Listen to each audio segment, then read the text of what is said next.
Broken links are obviously a bad sign for search engines and visitors. Search engines who come across a broken link can't go any farther, and the same for visitors. So you want to check in your Google Webmaster Tools under Crawl Errors to see if you have any broken links. You can also use a tool like this W3C link checker to see if you have any broken links. It will process and it will show you the results below. And here, if it says status 404 error, that means that is a broken link.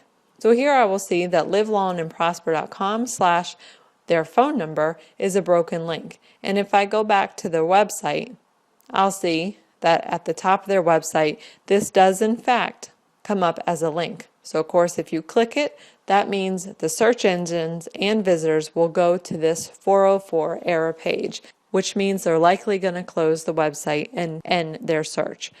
So it's a good idea to check your Google Webmaster Tools on a regular basis, or to check using broken link checkers online to see if you have any broken links and to correct those as quickly as possible.